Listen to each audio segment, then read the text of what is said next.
Welcome to Masters of Product Management, a show that gives you real-world techniques, cutting-edge strategies, and extraordinary insights for product managers who want to go faster and farther in their product management careers.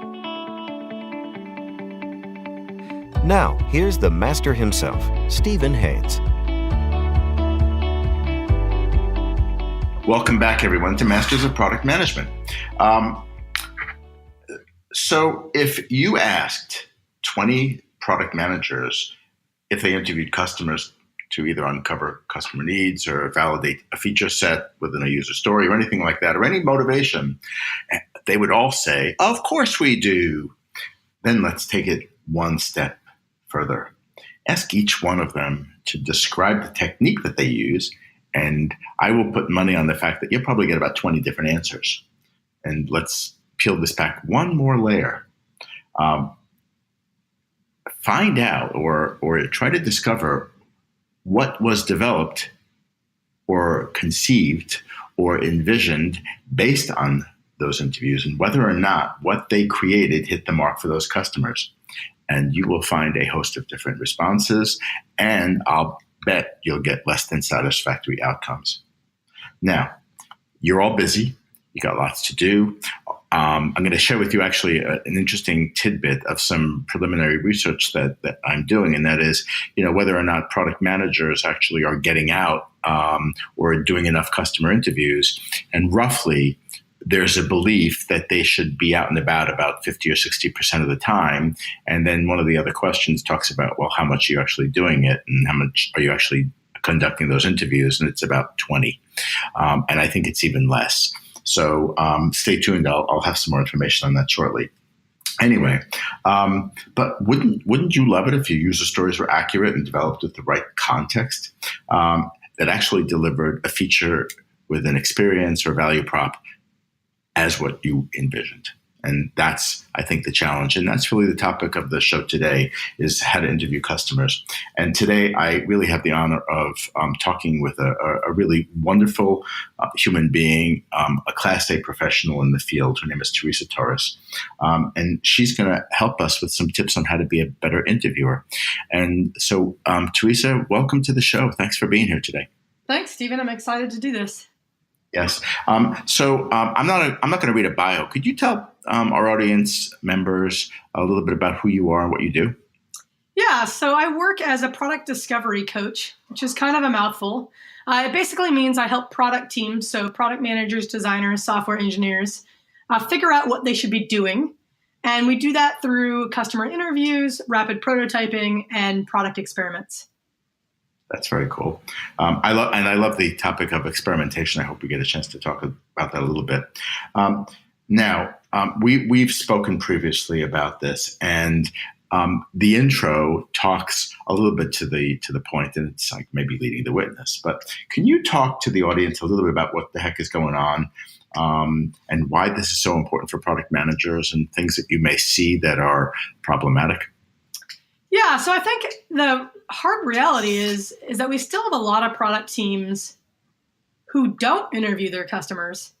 It's getting better, but there's a lot of teams out there that I still meet that don't talk to their customers ever, or they don't talk to their customers nearly enough, or they talk to their customers in the context of a sales call or in the context of an account management team. Now, we do have other teams that are getting better at this. They're doing customer development interviews. They're talking to their customers just to uncover unmet needs. But the challenge I see is that even when we do interview, it's a skill that needs to be developed. So I will always tell anybody, you're better off talking to customers than not talking to customers, even if you have no idea what you're doing. But I do think that if we invest a little bit in developing the skill, we get a lot more reliable information back from our interviews. Okay, so that's a really cool thing. So I'm gonna put this on my little notepad about the skill to be developed. But as you were talking, you talk about how teams interview customers.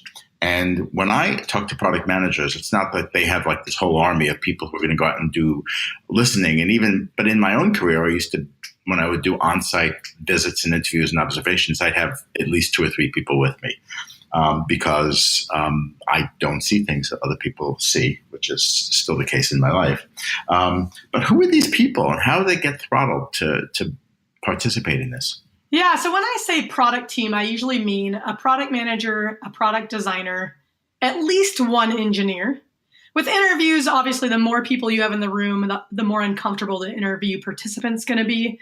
But we have technology to help address that, right? You can have people listening that aren't physically in the room. But I think the key is that those three perspectives need to hear about the customer's experience. I think our background knowledge and our background experience really impacts what we hear in an interview. And so I think in most discovery activities, we want all three of those perspectives participating as frequently as possible. Yeah, I think that's really important. I recall even, I used to work for Oracle and I was involved in business process automation, but the people who I would both visit customers and observe with had different skill sets. And I think it's because of our bias that we have and the paradigms that we have.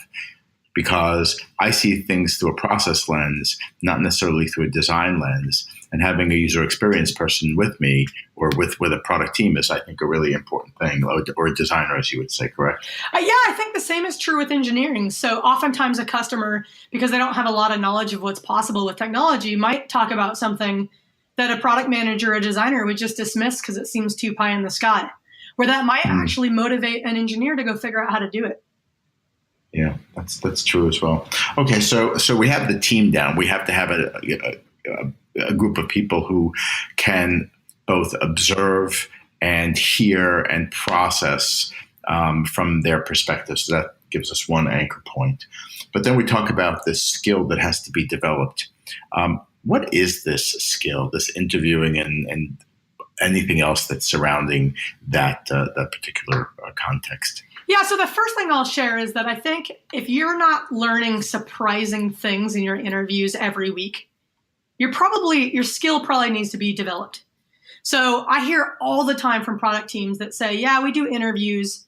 We're validating our ideas. And that's great. We do need to validate our ideas. But if all we're hearing is that we got it right, odds are we're falling prey to confirmation bias. Right. And this is the funny thing about biases is they're becoming really trendy. We all know about them. But there's this thing about biases. Just knowing about them doesn't mean we don't fall prey to them. And well, that's really cool. So I know I'm biased. So let's just exploit that and celebrate that. Yeah. And we all think we don't fall prey to the bias. Right. So our natural inclination is I got everything I could out of this interview. I'm not subject to confirmation bias. Whereas reality is probably, unless you're guarding against it from the get-go by the design of your interview, you probably are falling prey to confirmation bias. And it's why we hear great things in interviews and then we build stuff and it's not quite as great, if we're being honest with ourselves, it's not quite as great as what we heard in that interview. So I'm going to ask you a question because sometimes people in the audience may not have all the vocabulary words. Could you describe what confirmation bias is for them? Yeah, of course. So it's the bias where we're twice as likely to hear confirming information than disconfirming information. So if I have a great idea for a solution and I'm asking an interview participant about it, I am twice as likely to hear, pay attention to, follow up on, literally hear the positive feedback. Twice as likely to hear the positive feedback than I am to hear the negative feedback. Oh, that's, it's like what my mother used to tell me. She says, you only want to hear what you want to hear. That's exactly right. In fact, I have an article that I wrote about confirmation bias, and it's called You Only Hear What You Want to Hear. And I think, I think this is exactly why it's not enough to just do interviews. We got to get over the hurdle of how do we do an interview that accounts for we're going to hear what we want to hear. That's great. Now, okay, so I want to go that in a second, so park that in your head. Now, you said you should be learning new things every week. Now, how many product managers can actually be doing interviews every week, and are they really doing that? Yeah, so most teams that I work with are terrified when I tell them that I want them to interview a customer every week. This is a terrifying idea. I get it. I've worked in I hope not. right? Sadly, it is. I've worked in companies where the idea of interviewing is once a month or once a quarter, or some centralized user research team does that for us. But here's the reality. We make product decisions every single day. And the longer we go between interacting with our customers, the longer we go perhaps making the wrong product decisions. So I like to think about this as how do we, at least at a minimum, on a weekly cadence. And frankly, I think the best teams are talking to their customers way more often than the weekly. But it doesn't have to be this formal hour-long, 3-page discussion guide, set up a room with a mirror, like formal interview, right? I'm talking about just get out and talk to people, but do it in an intentional way that accounts for your biases and allows you to get reliable feedback. So let's, we have a couple of different dimensions. One could be a Scrum team that's doing, a 2-week sprint. They should be able to have this stuff set up. Let's say they're doing their stand-up on a Wednesday or a Tuesday. They should be able to say, all right, we're going to go out by Friday and have a chat with X customers who we've got lined up. We're going to report back on the following Tuesday, or Wednesday, whatever that day is. Wouldn't that be something that you would want them to be able to do? So it's on their list. Absolutely. In fact, I think the key to doing a weekly interview is to automate the recruiting process. So what my goal when I work with teams is they should show up to work on Monday and have an interview on their calendar without them having to do anything to get it there. And that's great. An interview is just the same as showing up to a meeting, right? We go to dozens. Most product managers are triple booked. They go to dozens of meetings a week. They easily could make room for, let's just do a 30-minute interview if it was put on their calendar for them. Right. Now part of this is you might want to show them something, or at least them, meaning the customer. You may want to at least tell them or show them or give them something to respond to. So the object of the interview can be transient. Is that correct? Yeah. So I think I like to use interviewing for 2 purposes. One is just to learn about my customer. Tell me about your day. Tell me about the way you do X. Tell me about last week, right? Just broad, open need finding. And then I think a secondary part of an interview is I have an opportunity in mind. I have a need in mind that I want to explore. I might move from something like tell me about your day to tell me about the last time you did this specific thing. And then, of course, I can take that one step further. If I have a prototype, I can get feedback on that prototype. But again, if we make product decisions every week, then every week my questions that I want to get customer feedback on should be changing. Yeah, that's true. And I like the idea that, these open-ended questions, we always talk about that stuff. And I think that even in my own, I tend to, I want to find out more. I want to confirm. So I set myself up and I might ask the question that is only half open-ended because I want them to respond. But, there's got to be an art to the open-ended question. Could you help us, even help me, understand how to do a better job of that? Yeah, I think the biggest mistake teams make with interview questions is they think about what they need to learn, and then they ask the participant those questions. There's no translation between here's what I need to learn versus this is what I'm going to ask to learn that. So I'm going to use Netflix, a pretty popular product, as an example. If I work at Netflix and I need to understand my interview participants' viewing behavior, my inclination is to ask things like, how often do you watch Netflix? What do you like to watch?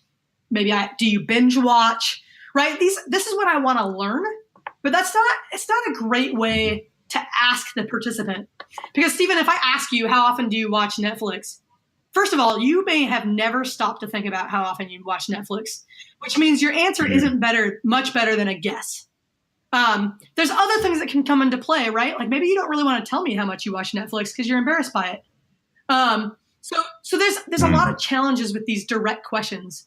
Instead, I think what we want to do is we want to think about, I don't want my participant to ever speculate in an interview. So I don't want you to speculate about how much you watch. I don't want you to speculate about what you like to watch. I want my interview participant to share specific stories about their past behavior. So instead of asking you, how much Netflix do you watch? I want to ask, Stephen, tell me about the last time you watched Netflix.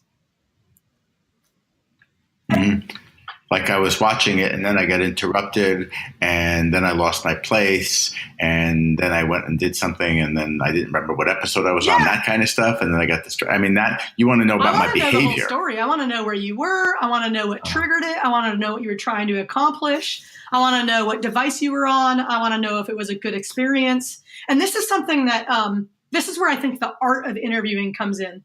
So much of conversation is this 50-50 back and forth. I say something, you say something, I say something, you say something.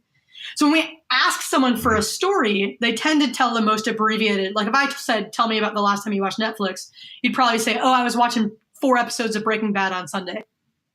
Okay, that's not a very good story. So what I would say is, well, Stephen, tell me about Sunday.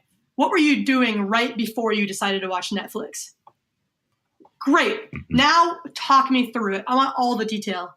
And odds are I'm still going to have to prompt you. Okay, hold on, back up. Then what happened? Right? And that not only am I going to learn a lot about your Netflix habits, I'm going to learn things like what device you like to watch on, what types of shows you like in the context of a real story. I'm also going to learn all the nuances and the context in which you're using my product. And then I can do this multiple times, right? So I can say, tell me about the time before that. And so I have a challenge to this then, because like my brain is abuzz now. Like I'm going to be on the line with you for like an hour and a half now.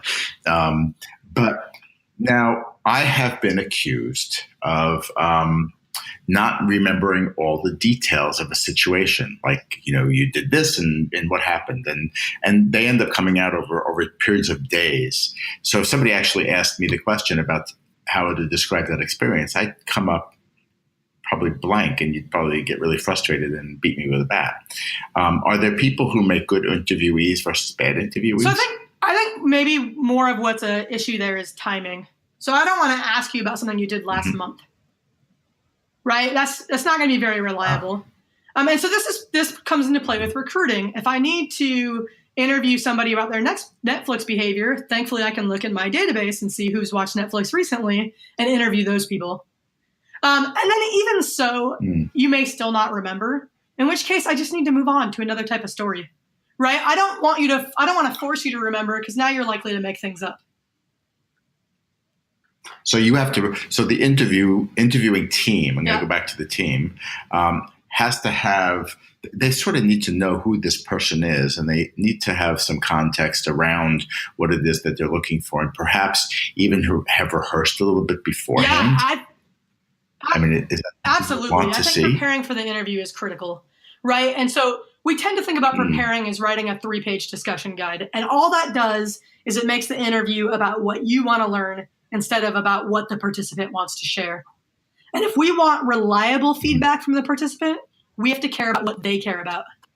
And so I think instead of writing 3-page discussion guides, we should spend that time learning about what do we have in our database about this customer? How do we recruit them? What do they care about? What do we already know today? And you shouldn't spend any interview time asking them things about what you already know, and instead collect those stories. Wow, this is so incredibly interesting, and it's very exciting. And I'm looking at my clock over here because I already went longer than I said I was going to go, because I'm way too interested in whatever you're going to do. But you have brought up so many very interesting and thought-provoking ideas. And I think even the fact that we're having a conversation almost is a reflection for learning and understanding how product people can be more effective in their jobs and how to do a better job of interviewing people.